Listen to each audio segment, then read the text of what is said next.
In the year 1712, a journey through the glens of Antrim was a dangerous undertaking. There was no coast road then, just a rough track, and the braes were thickly wooded, and an unwary traveller could become easily lost. And then among the holly and the birch and the rowan and the oak, there lurked ghosts.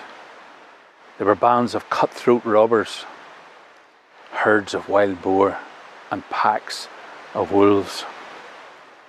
It was a brave man, or a foolhardy one, would venture into the glens of Antrim alone. But a certain priest prayed for divine protection, and mounted on a pony, he set out from his native parish on the north coast, down through the glens of Antrim on a pilgrimage, heading for the burial shrine of St. Patrick in the County Down. And as he approached the village of Carnlough, the road swept up the hill towards Nappin Mountain. And about a mile's distance, he could see up ahead that the road forked. And when he reached the fork in the road, his little pony stopped dead in its tracks. He tried to spur it on to the left-hand path and back down to the shore, but it refused. He tried again, and it refused again. He was about to flog the animal when they heard the bone-chilling sound of a howling wolf. Woo! Woo! Woo!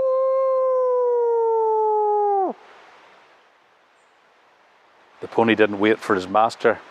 He took the right-hand path and headed up towards Nappin Mountain. They hadn't gone very far when what stepped out of the undergrowth but a great grey Irish wolf with a massive head and wild green eyes. There was nowhere to go. The wolf came down the track towards them. The pony reared up, almost dismounting its rider, and then the priest heard a voice, "Whoa, whoa there." The pony settled. The priest looked around to see where the voice had come from, but he could see no one. And when he looked again, the wolf was 6 feet in front of him. "Fear not, Father," said the wolf. "All is not what it seems." "Be gone, Satan," said the priest. "What trickery is this?" "Father, fear not. I am no wolf, and I'm no devil." "Then in the name of God, what are you?" said the priest. "I am a man in wolf's clothing. Many years ago, my people had a curse placed on them. And every 7 years since then, a man and a woman from my people have been cast out to wander the land in the form of wolves. If they survive, they may return to their people, bearing in mind that 1 year as a wolf is 7 years as a man. They may return and die in their own beds. And if they do not survive," said the priest, "in over 1,200 years it has never happened that both the man and the woman have perished, but when that happens, the curse will be lifted." "And what do you want of a poor cleric like me?" said the priest. "My partner in this curse is dying. She is my beloved wife, Father. It is her wish that in her final hours she receive the holy sacrament of the last rites. Do this, and I give you my word, I will lead you back to safety, and you may carry on with your journey." "And if I refuse?" said the priest. The wolf looked up to the darkening sky and said, "Time is short, Father.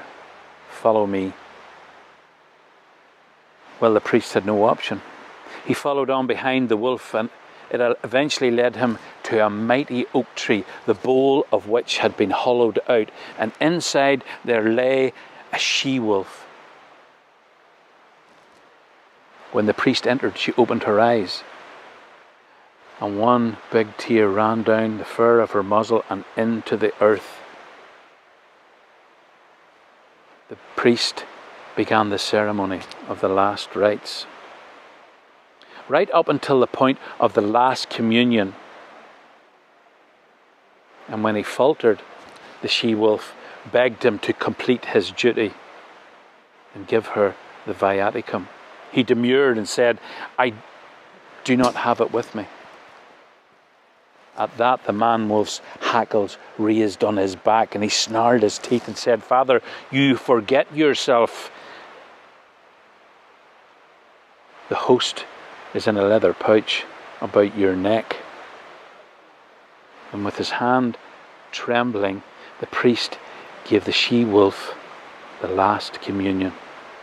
And she took it, as any Christian woman would have done on her deathbed.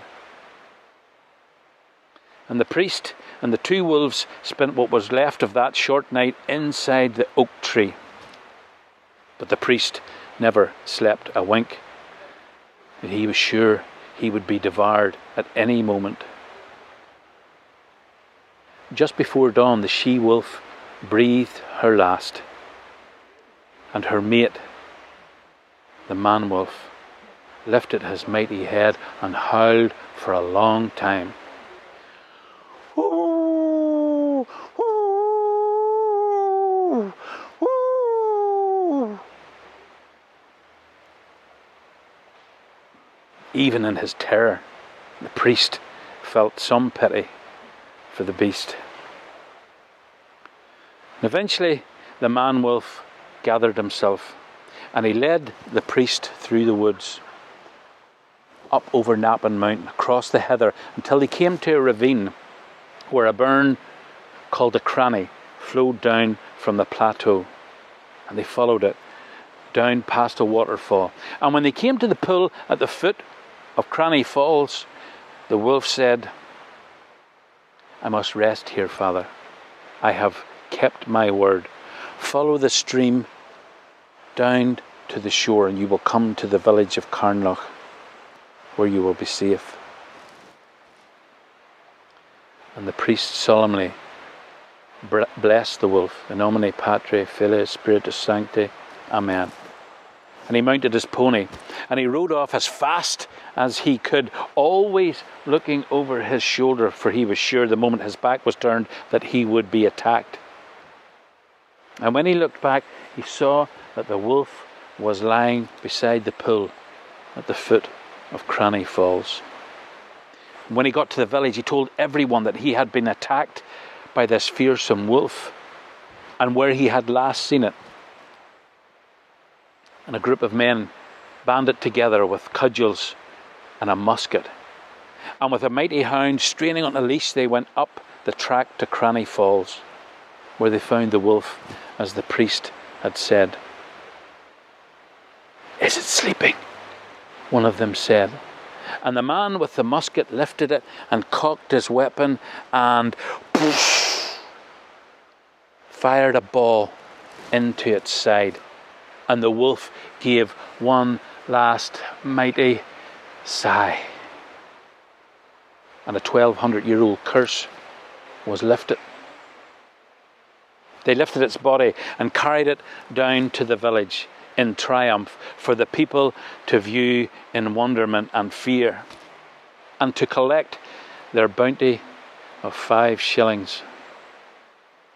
And that was the last time that a native Irish wolf was ever heard tell of in the glens of Antrim.